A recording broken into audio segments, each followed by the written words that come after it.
Hello students, तो आज के क्लास में हम लोग पढ़ने वाले हैं क्लास 8 का मैथ्स का तीसरा चैप्टर एनसीईआरटी का अंडरस्टैंडिंग कोऑर्डिनेटर्स। तो चलिए सबसे पहले हम इस चैप्टर के कुछ बेसिक्स के बारे में जानते हैं। सबसे पहला चीज कर्व क्या होता है। कर्व, अब ऐसा कोई भी एक लाइन सेगमेंट जो बेंड हो, स्ट्रेट नहीं हो, उसको हम लोग क्या बोलेंगे? कर्व बोलेंगे। जैसे ये मान लेंगे स्ट्रेट लाइन, इसको हम लोग कर्व नहीं बोल सकते, लेकिन यही लाइन जब क्या कर जाए कम से कम एक पॉइंट पर ये बेंड कर जाए, इसको क्या बोलेंगे? हम कर्व बोलेंगे। ये भी एक कर्व है, ये भी एक कर्व है, ये भी एक कर्व है। ये सारे कर्व जो यानी एक ऐसा लाइन सेगमेंट जो कहीं ना कहीं बेंड कर जाए, उसको क्या बोलेंगे? हम लोग कर्व बोलेंगे। अब कर्व बहुत तरह का होता है। सबसे पहला देखेंगे हम लोग सिंपल कर्व। सिंपल कर्व देखेंगे, फिर हम लोग सिंपल क्लोज्ड कर्व देखेंगे। सिंपल क्लोज्ड कर्व, फिर देखेंगे simple curve which is not closed. तो देखो सबसे पहला हम लोग देखेंगे सिंपल कर्व। सिंपल कर्व क्या होता है, किसको बोलेंगे सिंपल कर्व? कर्व तो बहुत तरह के होते हैं। देखो a curve which does not cross itself, एक ऐसा कर्व जो खुद को क्रॉस नहीं करे, उसको हम लोग क्या बोलेंगे? सिंपल कर्व बोलेंगे। जैसे देखो सर्कल क्या है? एक सिंपल कर्व है, क्योंकि ये खुद को क्रॉस नहीं कर रहा है, किसी भी पॉइंट पर ये खुद को क्रॉस कट नहीं कर रहा है। इसी तरह बात करें हम लोग एलिप्स का, तो एलिप्स भी क्या है? एक सिंपल कर्व है, क्योंकि ये भी कहीं पर भी खुद को क्रॉस नहीं कर रहा है। ये हो गया हमारा सिंपल कर्व। और सिंपल कर्व को एक और तरह से बोल सकते हैं हम लोग, एक ऐसा कर्व, ठीक है, जिसको हम लोग बिना पेन अप किए, बिना कलम उठाए या बिना चौक उठाए हम बोर्ड पर बना दें, उसको क्या बोलेंगे हम लोग? Simple curve. जैसे सर्कल, एक बार भी पेन उठाना पड़ेगा क्या इसको बनाने के लिए? नहीं। एलिप्स, एक बार भी इसको बनाने के लिए क्या करना पड़ेगा? पेन उठाना पड़ेगा? नहीं।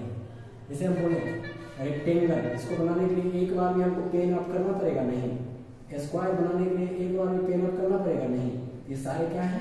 Simple curve. ये ऐसा कर्व जो खुद को क्रॉस नहीं करे और जिसको बनाने में एक बार भी पेन अप करना नहीं पड़े, उसको क्या बोलेंगे हम लोग? सिंपल कर्व बोलेंगे। तो चलो, इसमें से कौन से ऐसे कर्व्स हैं जो कि सिंपल है? क्या ये सिंपल कर्व है? ये सिंपल है, ये सिंपल है, या कौन नहीं है या कौन है? तो ये एक सिंपल कर्व है। क्यों? क्योंकि इस कर्व को हम लोग बिना पेन अप किए क्या कर सकते हैं? ड्रॉ कर सकते हैं, और ये खुद को कहीं पर भी क्रॉस नहीं करता है। ये भी क्या है हमारा? Simple curve. क्यों? क्योंकि इसको भी हम लोग बिना पेन अप किए ड्रॉ कर सकते हैं।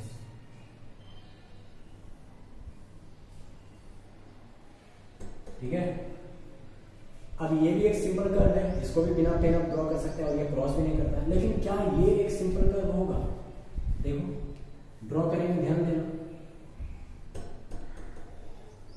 तो क्या ध्यान दिया कि इसको ड्रॉ करने में एक बार जो है चौक अप करना पड़ा, चौक हमको उठाना पड़ेगा, फिर से उसको ड्रॉ किया, इसलिए ये एक सिंपल कर्व नहीं हो सकता है। अब तीसरा एग्जांपल लेते हैं। चलो स्टार्स तो सभी को देखे हुए, स्टार को, फिल्मी स्टार नहीं, आसमान वाले। देखो ये स्टार कैसा है? एक सिंपल कर्व है कि नहीं? तो साधारण सी बात है, तुम देखे हुए बनाते वक्त जब हम स्टार बनाए तो क्या किए? चौक को अप किए। ये एक सिंपल कर्व नहीं। और साथ साथ ये भी देख रहे हैं, ये चौक जो है, ये स्टार जो है, ये कर्व अपने आप को बहुत सारे पॉइंट्स पर क्या कर रहा है? क्रॉस कर रहा है, कट कर रहा है। और जो क्रॉस कर दे, ठीक है, वो कभी भी एक सिंपल कर्व नहीं होगा। ये तो हम लोग समझ गए कि सिंपल कर्व क्या होता है। अब जानेंगे हम लोग simple closed curve. Simple closed curve यानी कि ऐसा कर्व जो सिंपल भी हो और क्लोज्ड भी हो। जैसे इसका एग्जांपल लेते हैं। देखो ये कर्व सिंपल भी है क्योंकि ये क्रॉस नहीं कर रहा है और इसको बनाने में कहीं पेन अप नहीं करना पड़ता है, तो सिंपल भी है और हर तरफ से क्लोज है। देख लो किधर से भी इस कर्व में हम प्रवेश कर सकते हैं क्या, कहीं से भी एंट्री मिल सकता है इसके अंदर, हर तरफ से क्या है, बंद है, हर तरफ से बंद है। इसको हम लोग क्या बोलेंगे, क्लोज। तो सिंपल भी है और क्लोज भी है, इसको बोलेंगे हम लोग सिंपल क्लोज कर्व। अब ऐसे कर्व का एग्जांपल लेंगे जो सिंपल तो है, simple curve which is not closed, जो कर्व सिंपल तो है लेकिन क्लोज्ड नहीं है, बंद नहीं है। देखो अब ये भी एक कर्व है, सिंपल कर्व है क्योंकि एक बार में हम लोग बनाए इसको, पेन जरा सा भी क्या नहीं किए, सॉरी इसको नहीं लेंगे, हम क्रॉस कर रहे हैं। देखो अब ये भी एक सिंपल कर्व है, ठीक है, क्योंकि एक बार इसको ड्रॉ किया लेकिन ये क्लोज नहीं है। देखो यहाँ से एंट्री मिल सकता है ना, यहाँ से प्रवेश कर सकते हैं, तो ये सिंपल कर्व तो है लेकिन क्लोज नहीं है। अब हम लोग देखेंगे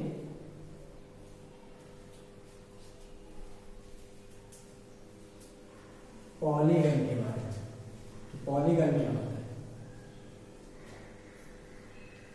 जो कि इस चैप्टर में खास करके इस पे क्वेश्चन भी है, एक्सरसाइज 3.1 में बहुत सारा क्वेश्चन इस पे है।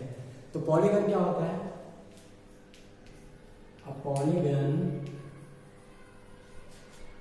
Is a simple closed curve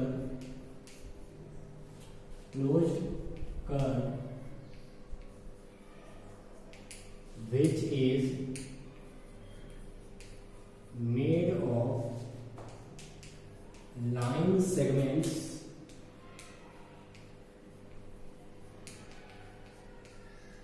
only।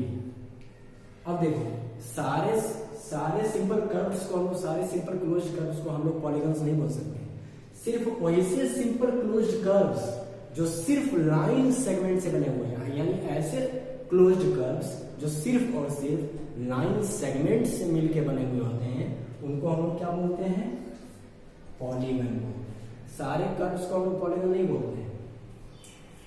जैसे लाइन सेगमेंट क्या होता है, एक ऐसा लाइन जिसका दो एंड पॉइंट हो, ठीक है, जैसे मान लीजिए ए बी, एक लाइन है जिसका दो एंड पॉइंट है ए और बी, यानी जिसका डेफिनेट लेंथ हो, ऐसा लाइन को हम लोग क्या बोलते हैं, लाइन सेगमेंट बोलते हैं।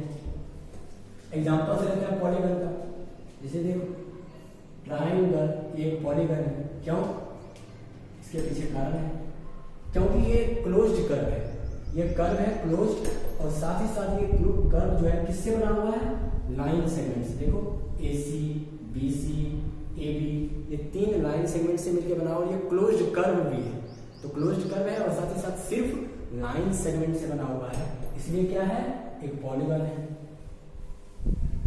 अब उसी तरह से हम लोग ले सकते हैं दूसरा फिगर स्क्वायर, ये भी क्या है, ये भी एक पॉलीगन है क्योंकि ये भी हर तरफ से क्लोज्ड कर्व है और लाइन सेगमेंट से बना हुआ है।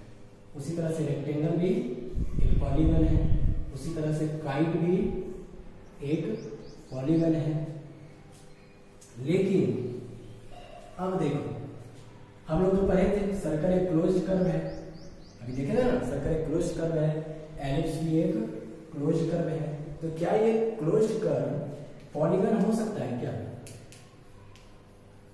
अब डेफिनेशन को देखते हुए बोलो, क्या ये पॉलीगन हो सकता है?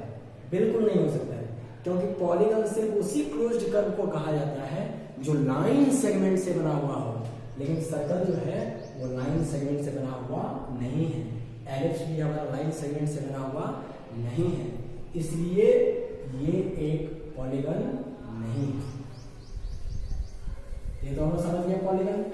अब यहाँ पर टाइप्स होता है पॉलीगन का, पॉलीगन का टाइप्स देखो, पहले हम लोग साइड्स के बेसिस पे देखेंगे, types of polygons on the basis of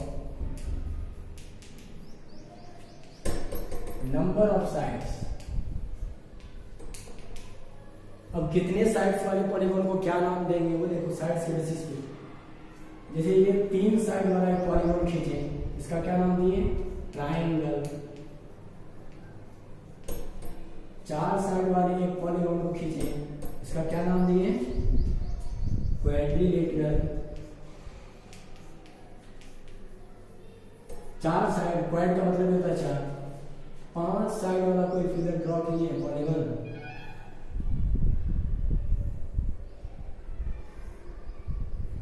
एक, 2, 3, 4, 5, इसको क्या बोलेंगे हम लोग? पेंटागन। उसी तरह कोई 6 साइड वाला फिगर होगा, उसको हम लोग बोलेंगे हेप्टागन। 7 साइड वाला कोई पॉलीगन होगा, उसको हम लोग बोलेंगे, सॉरी 6 साइड वाले को हेक्सागन, 7 साइड वाले को हेप्टागन, 8 साइड्स वाले को ऑक्टागन, 9 साइड्स वाले को नोनागन, और 10 साइड्स वाले को डेकागन, और n साइड्स वाले पॉलीगन को एनगॉन। अब देखो n साइड्स में कुछ भी हो सकता है, 11, 12, 13, 14, 15, 16, कितना भी साइड्स का हम पॉलीगन बना सकते हैं। ठीक है, ये साइड्स के बेसिस में पॉलीगन्स का नाम हो गया। अब हम लोग देखेंगे एंगल्स के और साइड्स दोनों के बेसिस पर पॉलीगन्स कितने तरह के होते हैं। देखो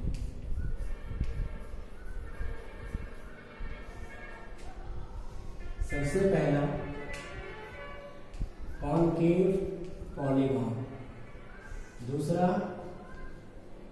कॉन्वेक्स पॉलीगॉन, तीसरा रेगुलर पॉलीगॉन, और चौथा इररेगुलर पॉलीगॉन। अब क्या होता है कॉनकेव पॉलीगॉन, क्या कन्वेक्स, क्या रेगुलर, क्या इररेगुलर, ये देखेंगे हम लोग। कॉनकेव पॉलीगॉन किसको बोलेंगे? देखो सबसे पहले हम लोग पॉलीगॉन खींच लेते हैं, बेटर समझ में आएगा। अब देखो एक ऐसा पॉलीगॉन जिसका कम से कम एक इंटीरियर एंगल, हमेशा याद रखना, यहां पर जब भी बात करें हम तो वो इंटीरियर एंगल होगा। एक ऐसा पॉलीगॉन जिसका कम से कम, एक से ज्यादा तो चलेगा, कम से कम एक एंगल 180 डिग्री से ज्यादा, more than 180 degree, at least an angle more than 180 degree, यानी एक ऐसा पॉलीगॉन जिसमें कम से कम एक एंगल 180 डिग्री से ज्यादा हो, उसको हम लोग क्या बोलेंगे? Concave polygon. जिसे देखो इस पॉलीगॉन के इस एंगल का बात करें हम, बाकी सब एंगल तो नहीं, ये सब तो 180 से कम है, लेकिन ये एंगल जो है, मान लो इसका नाम दे दिए O, ये एंगल O जो है वो 180 से ज्यादा है। और ऐसा पॉलीगॉन जिसमें एक एंगल भी अगर 180 से ज्यादा हो गया, जिसको क्या बोलेंगे हम लोग? Concave polygon. ठीक है, ये तो फर्स्ट तरीका हुआ कि कैसे पहचानेंगे कि कोई भी पॉलीगॉन कॉनकेव है कि नहीं, कम से कम एक डिग्री, उसका एक जो एंगल है 180 डिग्री ज्यादा होना चाहिए। दूसरा तरीका पहचानने का, दूसरा तरीका ये है कॉनकेव पॉलीगॉन को पहचानने का कि कॉनकेव पॉलीगॉन का कम से कम एक वर्टेक्स, जैसे मान लो यहाँ वर्टेक्स दे देते हैं हम लोग A B C D और यहाँ पे O, कम से कम एक वर्टेक्स इसका इनवर्ड पॉइंट करेगा। ठीक है, इंटीरियर अंदर की तरफ जाएगा। किधर जाएगा? अंदर की तरफ। देखो पॉइंट O जो है इसका वो अंदर की तरफ जा रहा है, इसको हम लोग क्या बोलेंगे? Concave polygon. एक और भी तरीका है पहचानने का कि कॉनकेव पॉलीगॉन का ना कम से कम एक डायगोनल एक्सटीरियर में होता है। ये बहुत सारे डायगोनल यहाँ खींच सकते हैं हम लोग, डायगोनल खींचे काफी यहाँ पे, एक डायगोनल देखें क्या हो गया इसका? एक्सटीरियर में आ गया। तो ऐसे पॉलीगॉन को हम लोग क्या बोलेंगे? कॉनकेव। अब देखते हैं हम लोग कॉन्वेक्स किसको बोलते हैं। देखो यहाँ पर भी फिगर ले लेते हैं हम लोग, इसका नाम दे देते हैं A B C D। ठीक है, कॉन्वेक्स पॉलीगॉन किसको बोलेंगे? एक ऐसा पॉलीगॉन जिसका हर एंगल, यानी सारा एंगल जो होगा ना वो 180 से कम होगा। यानी अगर एंगल A का बात करें तो ये भी 180 से कम, एंगल B का बात करें तो ये भी 180 से कम, C भी 180 से कम और D भी 180 से कम, यानी सारा एंगल इसका 180 से कम होगा, लेस देन 180 डिग्री, सब इसका 180 डिग्री से कम होगा। पहला पहचानने का तरीका कॉन्वेक्स वाला को। और दूसरा तरीका क्या है, ये देखो कि इसका सारा वर्टेक्स जो है ना वो किधर पॉइंट करता है, आउटवर्ड। देखो कोई भी अंदर जा रहा है क्या, नहीं ना, सब किधर है, आउटवर्ड। और तीसरा तरीका कि इसका जितना भी डायगोनल होता है ना कॉन्वेक्स पॉलीगॉन का, वो इंटीरियर में लाई करता है। कोई भी इसका डायगोनल तुमको बाहर में नजर आ रहा है क्या, नहीं, दोनों डायगोनल इसका कहाँ है, इसका नाम दे देते, मान लो ए बी सी डी। तो दो डायगोनल यहाँ पर, एक ए डी और दूसरा बी सी, और ये दोनों डायगोनल जो है वो इस कर्व के अंदर में लाई करता है, इंटीरियर में, बाहर में नहीं। तो ऐसे पॉलीगॉन को हम लोग क्या बोलेंगे, कॉन्वेक्स, जिसका हर एंगल 180 से कम हो, हर वर्टेक्स आउटवर्ड पॉइंट करे और हर डायगोनल अंदर में हो। अब हम लोग देखेंगे रेगुलर पॉलीगॉन किसको बोलते हैं। अब polygon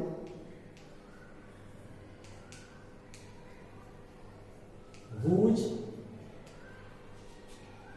all angles and all sides are equal,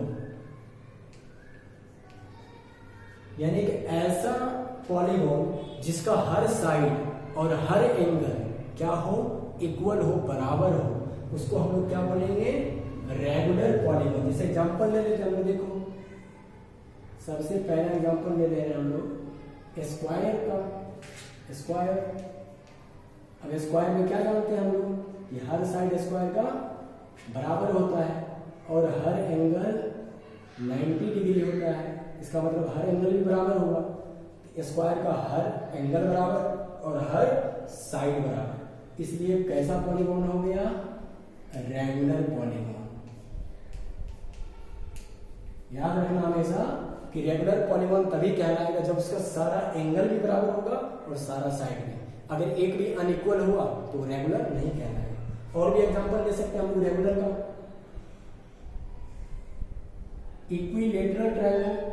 अब इक्विलेटरल ट्रायंगल इसका नाम है इक्विलेटरल। इक्वी मैंने बराबर, लेटरल मतलब साइड वाइज, हर साइड बराबर और हर साइड इसका बराबर है, तो हर एंगल भी क्या होता है, बराबर होता है। हर एंगल इसका 60 डिग्री होता है। एक इक्विलेटरल ट्रायंगल का हर एंगल 60 डिग्री और हर साइड बराबर, इसलिए इक्विलेटरल ट्रायंगल भी कैसा पॉलीगॉन हो गया, रेगुलर पॉलीगॉन हो गया। अब हम लोग देखेंगे कि इररेगुलर पॉलीगॉन किसको बोला जाता है। A polygon whose all angles and all sides are not equal, just opposite। जो रेगुलर पॉलीगॉन होता है उसका जस्ट उल्टा कौन होता है, इररेगुलर पॉलीगॉन, जिसका हर साइड और हर एंगल इक्वल नहीं हो। इसका भी एग्जांपल ले लेते हैं हम लोग, देखो रेक्टेंगल। अब रेक्टेंगल में हम लोग क्या पढ़े अर्लियर क्लासेस में कि ऑपोजिट साइड्स इक्वल होता है, ठीक है, और हर एंगल 90 डिग्री होता है।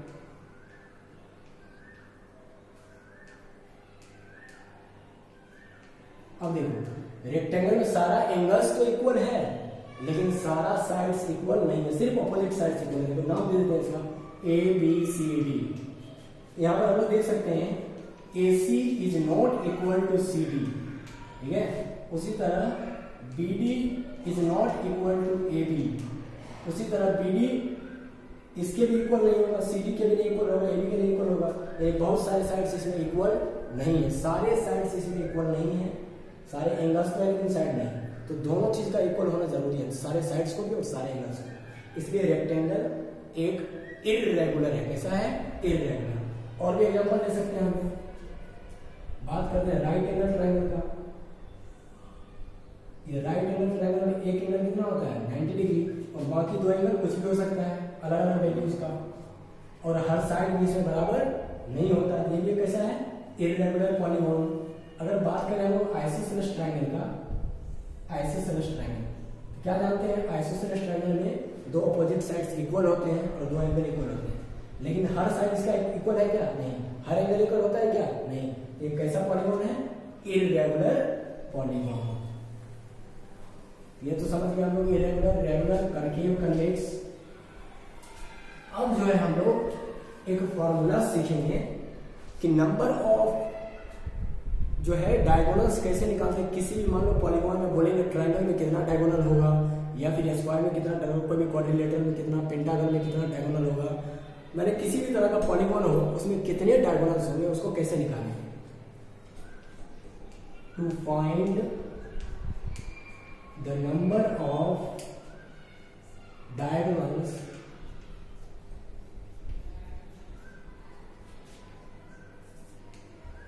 इन अ पॉलीगन। अब एक पॉलीगन में कितना डायगोनल होगा वो फाइंड करने के लिए हम लोग क्या करेंगे। तो देखो एक फॉर्मूला है n इंटू एन माइनस 3/2। ये एक जनरल फॉर्मूला है जो हम सारे पॉलीगन्स पे अप्लाई कर सकते हैं। किसके लिए, कितने डायगोनल्स होंगे उसमें। जैसे देखो ट्रायंगल, ठीक है, ट्रायंगल में कितना डायगोनल होगा नहीं पता है, तो देखो निकाल लेते हैं n, जहां पर n क्या है, where n is number of sides. n किसको दिखा रहा है, नंबर ऑफ साइड्स को। अब देखो ट्रायंगल में कितने साइड्स हैं, 1 2 3, 3 साइड्स, तो n का वैल्यू 3, फिर यहाँ पे n का वैल्यू 3 माइनस 3/2। अब देखो ब्रैकेट का काम किए, 3 गुना 3 माइनस 3 0/2, तो 0/2 इज इक्वल टू 0। इसका मतलब एक ट्रायंगल में कितना डायगोनल होता है, 0 डायगोनल। एक ट्रायंगल में कोई भी डायगोनल हम ड्रॉ नहीं कर सकते। डायगोनल क्या होता है, जो दो ऑपोजिट वर्टेक्स को मिलाता है। तो ट्रायंगल में ऐसा कोई भी दो पॉइंट है जिसको ऑपोजिट पॉइंट, जिसको हम लाइन से मिला सकते हैं, नहीं मिला सकते हैं, इसलिए एक ट्रायंगल में कोई भी डायगोनल नहीं होता है। अब चलो हम लोग बात करते हैं क्वाड्रिलेटरल का, कि एक क्वाड्रिलेटरल में कितना डायगोनल होगा। ठीक है, ये क्वाड्रिलेटरल है ABCD, इसमें कितने डायगोनल्स होंगे पता नहीं है, तो चलो इसको भी देखते हैं हम लोग फॉर्मूला में रख के। n का वैल्यू कितना है, 1 2 3 4, 4 साइड है इसमें, तो 4 रखो, 4 into 4 minus 3/2 is equal to 4, bracket का काम के 4 में 3 दिया 1/2, 4/2 इज इक्वल टू 2। यानी इस क्वाड्रिलेटरल में कितने डायगोनल्स होंगे, 2। देखो खींच के भी देख सकते हो, 2 डायगोनल्स। और कहीं डायगोनल खींच सकते हैं क्या, नहीं, ये डायगोनल हो गया हमारा।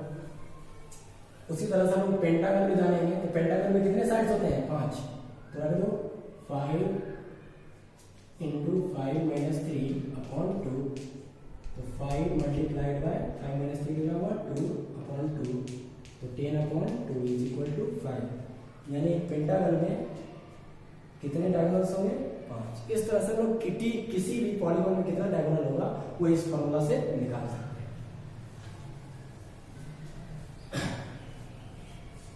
अब हम लोग पढ़ेंगे एंगल सम प्रॉपर्टी। ठीक है, angle sum property.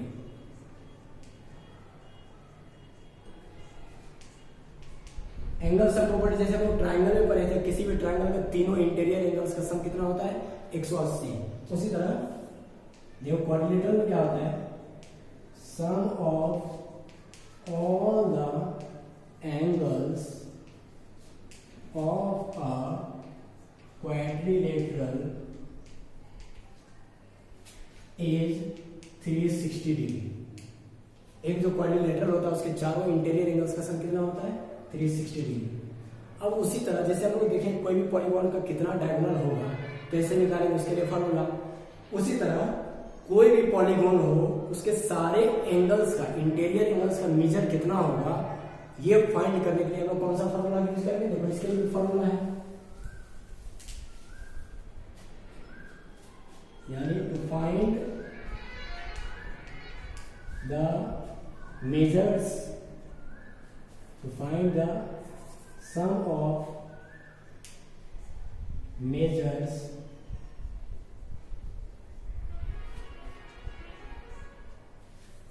sum of measures of all the angles of a polygon। मान लो कोई भी एक पॉलीगॉन है, ठीक है, तो उसके सारे एंगल्स का सम कितना होगा ये फाइंड करने के लिए हम लोग कैसे करेंगे, देखो इसके लिए फॉर्मूला है n - 2 मल्टीप्लाइड बाय 180 डिग्री। जैसे मान लो जहां पर n क्या है, where n is number of sides। अब देखो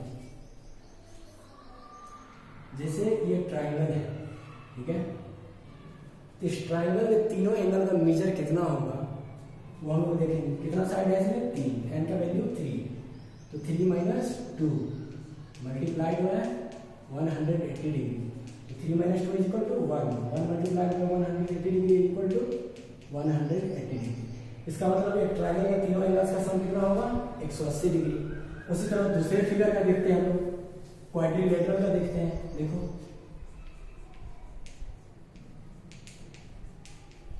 क्वाड्रिलेटरल का चारों एंगल्स का सम कितना होगा, देखो यहाँ पे n का वैल्यू कितना होगा, 4, 1, 2, 3, 4, 4 साइड्स है, तो 4 माइनस 2 मल्टीप्लाइड बाय 180, 4 माइनस 2 यानी 2 मल्टीप्लाइड बाय 180 इक्वल टू 360, यानी क्वाड्रिलेटरल कितना होगा 360।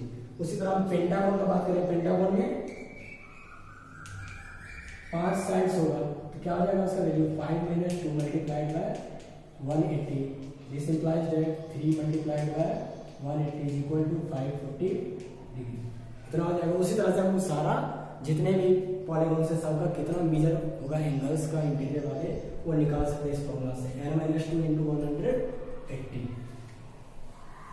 अब हम लोग देखेंगे क्वाड्रिलेटरल्स जो कि इस चैप्टर का मेन है। यहाँ पर थोड़ा सा हम लोग क्वाड्रिलेटरल्स का प्रॉपर्टी के बारे में जान लेते हैं, क्या क्या प्रॉपर्टी होता है क्वाड्रिलेटरल का।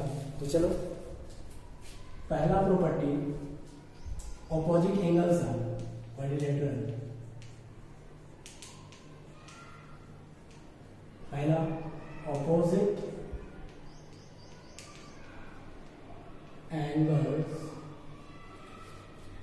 आर इक्वल, ठीक है। दूसरा एडजेसेंट एंगल्स आर सप्लीमेंट्री।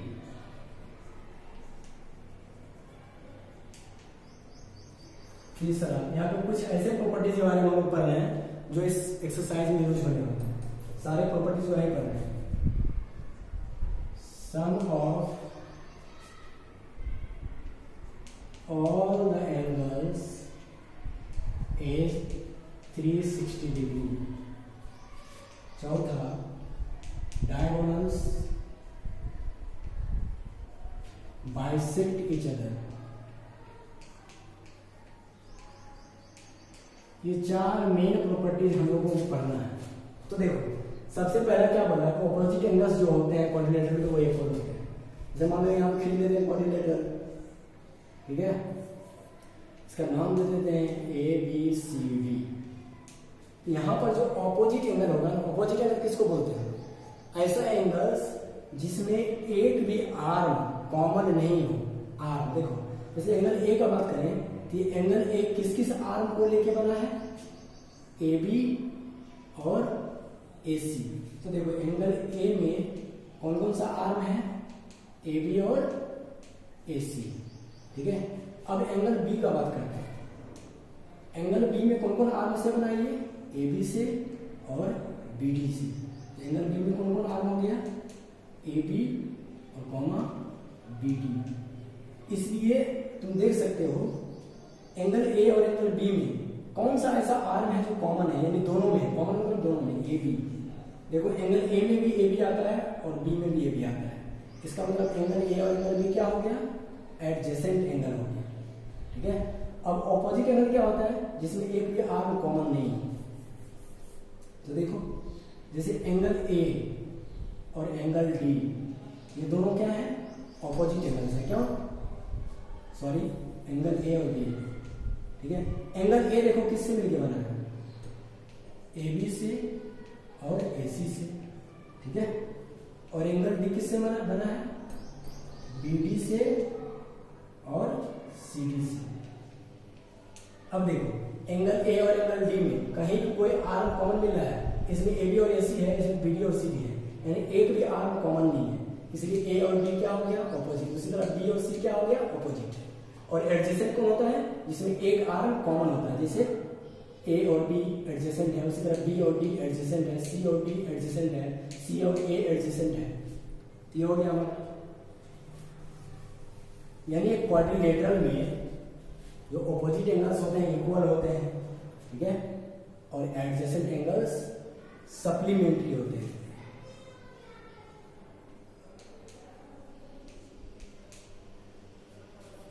और जैसे इसका मतलब क्या होगा, देखो ऑपोजिट एंगल्स आर इक्वल, इसका मतलब angle A is equal to angle D and angle B is equal to angle C, opposite angles equal. दूसरा, एडजेसेंट एंगल्स आर सप्लीमेंट्री।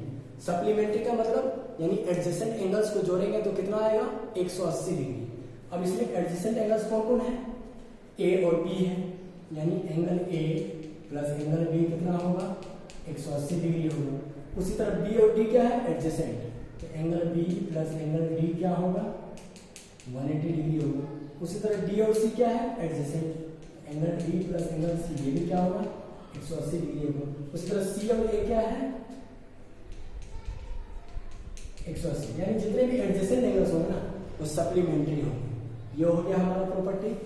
अब अगला प्रॉपर्टी क्या है कि sum of all the angles, यानी interior वाला वो कितना होता है, 360, यानी angle A plus angle B plus angle C plus angle D कितना होगा, 360 डिग्री, 360 डिग्री के बराबर होगा।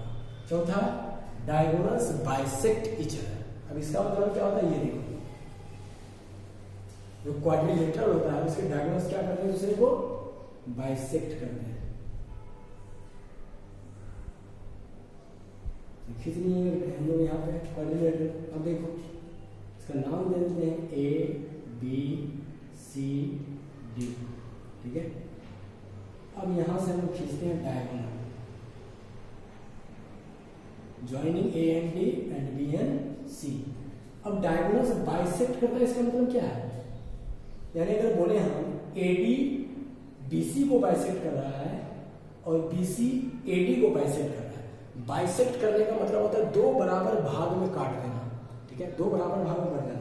इसका मतलब AO is equal to OD and OC is equal to OB, यानी अब मान लो BC जो है इसको बाइसेक्ट किया जा रहा है एडी के द्वारा, ये बाइसेक्ट हो रहा है, इसका मतलब दो बराबर भाग में कर रहा है, तो जितना OC होगा उतना ही OB होगा। उसी तरह AD बाइसेक्ट हो रहा है तो जितना AO होगा उतना ही OD होगा। ये हमारे सारे प्रॉपर्टीज